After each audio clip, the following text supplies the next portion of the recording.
नमः पार्वती पतये हर महादेव। हरे कृष्ण हरे राम राम हरे हरे राम राम हरे कृष्ण हरे राम राम हरे कृष्ण हरे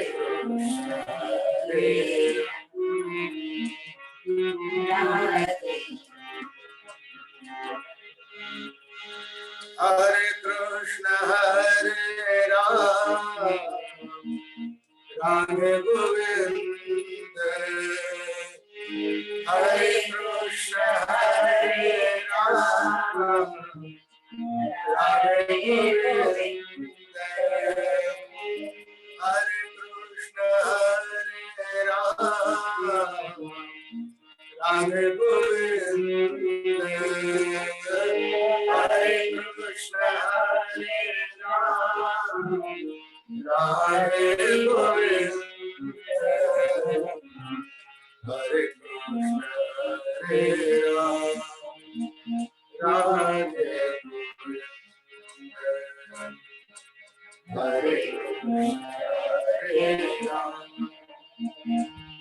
हरे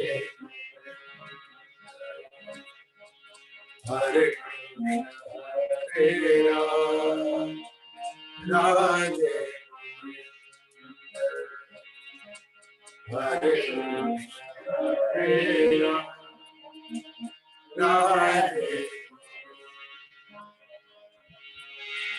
हरे कृष्ण हरे राम राधे गोविंद हरे कृष्ण हरे राम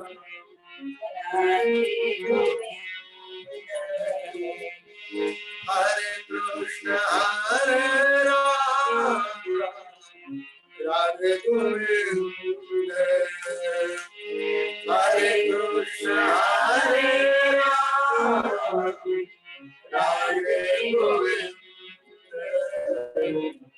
हरे कृष्ण हरे राम राधे हरे हरे राम राधे हरे कृष्ण हरे राम राधे गोविंद हरे कृष्ण हरे राम राधे गोविंद हरे कृष्ण हरे राम राधे गोविंद हरे कृष्ण हरे राम राधे गोविंद हरे हरे राम राधे गोविंद हरे हरे राम राधे गोविंद हरे कृष्ण हरे राम राधे गजाननं भूतगणाधिसेवितं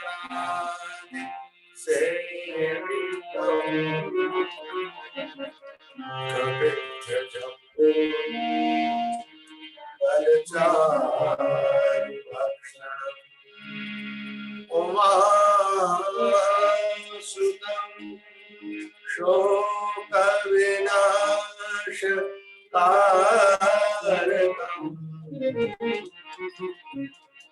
नमामि विघ्नेश्वर पादपङ्कजम्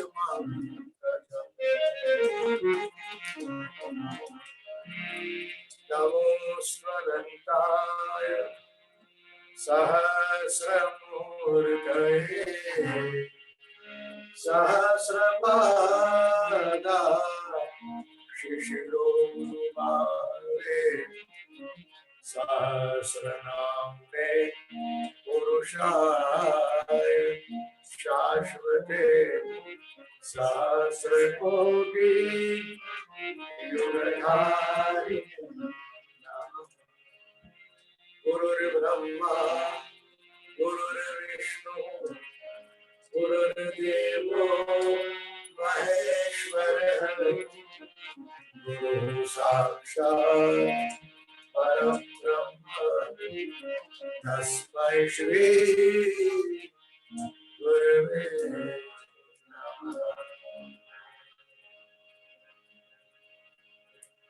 श्री द्वारिकाधीश की जय, श्री गोवर्धननाथ की जय, श्री बालकृष्णनाथ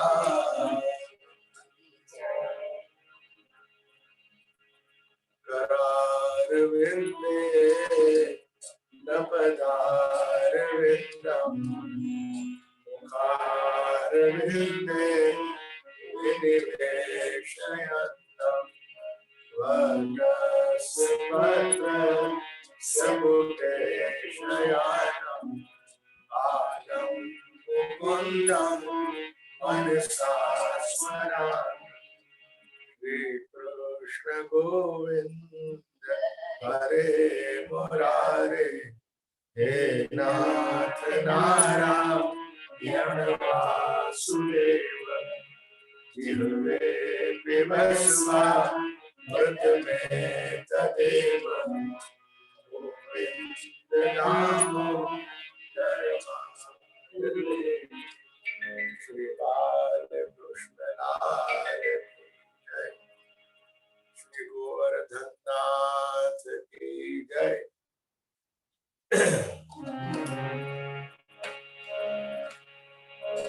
कस्तूरी तिलकं ललाट पटले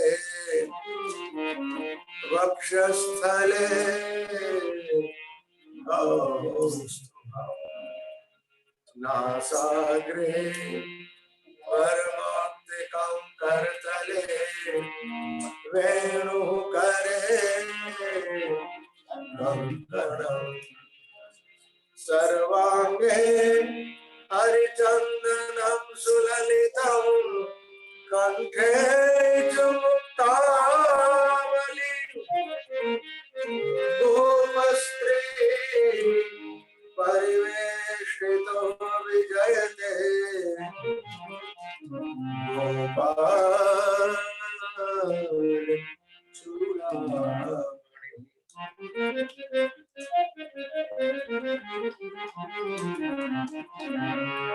कल्याणानां निधानं कलिमलवचनं पावनं पावनानां पाथेयं यन्मुमुक्षो सपदि परपद प्राप्तये स्थितस्य विश्रामस्थानमेकं कविवरवचसां जीवनं सज्जनानां बीजं धर्मधर्मस्य प्रभवतु भवताम्